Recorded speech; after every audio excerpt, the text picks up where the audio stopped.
Hello friends, welcome to study with Keerthi YouTube channel. இன்றைக்கி day 6ஓட study vlog தான் பார்க்க போகிறோம். மார்னிங் ஒரு 5:30 அந்த மாதிரி எழுந்திரிச்சேன். தென் ரெடி ஆகிட்டு கிளாஸ்க்கு கிளம்பிட்டேன். என்னோடய ப்ளேஸ்லேருந்து என்னோடய இன்ஸ்டியூட்க்கு வந்து நியர்லி ஒரு 2 to 2.5 hours ட்ராவல் ஆகும். ட்ராவல் டைமில் வந்து ஏதாச்சும் யூடியூப்பில் ஸ்டடி ரிலேட்டட் வீடியோஸ் ஏதாச்சும் பார்ப்பேன்.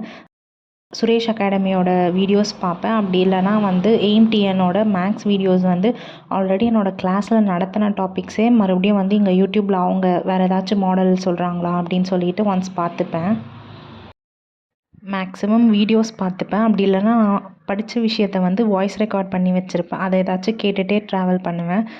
மோஸ்ட்டாக வந்து நோட்ஸ் எடுத்து இல்லை புக் அதெல்லாம் வந்து படிக்க மாட்டேன். பிகாஸ் எனக்கு ட்ராவல் டைமில் வந்து அது சுத்தமாகவே செட் ஆகாது. அதனால தான் பஸ் ட்ராவல் முடிச்சதுக்கப்புறமா வந்து என்னோடய இன்ஸ்டியூட்க்கு வந்து ஒரு 900 மீட்டர் நடக்கிற மாதிரி இருக்கும்.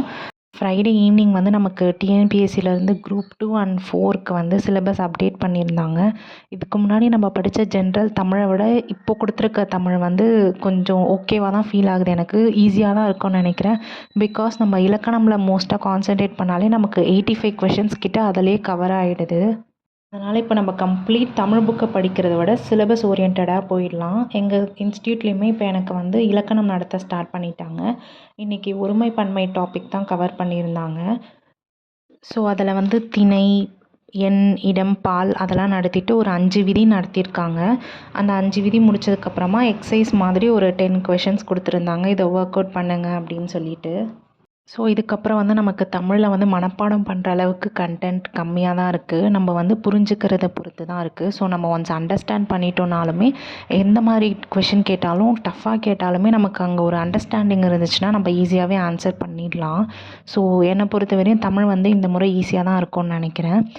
ஜென்ரல் ஸ்டடீஸில் வந்து சிலபஸ் வந்து சேஞ்ச் பண்ணலை. பட் அவங்க வந்து 10 யூனிட்ஸாக நமக்கு இருந்ததை வந்து 6 யூனிட்ஸ் வந்து ஜென்ரல் ஸ்டடீஸாகவும் 7th யூனிட் வந்து நமக்கு மேக்ஸாகவும் மாற்றிருக்காங்க. அவ்வளோதான். கரண்ட் அஃபேர்ஸ் டாப்பிக்கை வந்து எடுத்துகிட்டு அந்தந்த டாப்பிக்கு ரிலேட்டடாகவே கரண்ட் அஃபேர்ஸை ஆட் பண்ணியிருக்காங்க. ஸோ இதுக்கப்புறம் கரண்ட் அஃபேர்ஸ் வந்து நம்ம மந்த்லி கம்பைலேஷன் படிக்கிறத விட நம்ம வந்து அந்தந்த சப்ஜெக்ட்ஸ் ரிலேட்டடாக என்ன ஈவெண்ட் நடந்தது அதை வந்து நம்ம பார்த்தாலே போதுமானதாக இருக்கும். இன்றைக்கி டெஸ்ட்டும் வந்து பார்த்திங்கன்னா ஜென்ரல் ஸ்டடீஸ் மட்டும்தான் அட்டன் பண்ணின்னு சொல்லியிருந்தாங்க. 100 கொஷின்ஸ் வரையும். ஏன்னா தமிழ் சிலபஸ் சேஞ்ச் ஆகிட்டு அதனால் டெஸ்ட்டு ஷெடியூல் வந்து அப்டேட் பண்ணிவிட்டு சொல்கிறேன்னு சொல்லியிருந்தாங்க. அப்புறம் ஒரு GK மாதிரி ஒரு சில பாலிட்டி ரிலேட்டட் கொஷின்ஸ்லாம் வந்து டெஸ்ட் மாதிரி கொடுத்துருந்தாங்க. உங்களுக்கு வந்து கரண்ட் அஃபேர்ஸ் எப்படி படிக்கணும் அதுக்கு ஒரு ஐடியா வேணும் அப்படின்னா மறக்காமல் கமெண்ட் பண்ணுங்கள். நான் கரண்ட் அஃபேர்ஸ் ரிலேட்டட் வீடியோவும் கண்டிப்பாக போடுறேன்.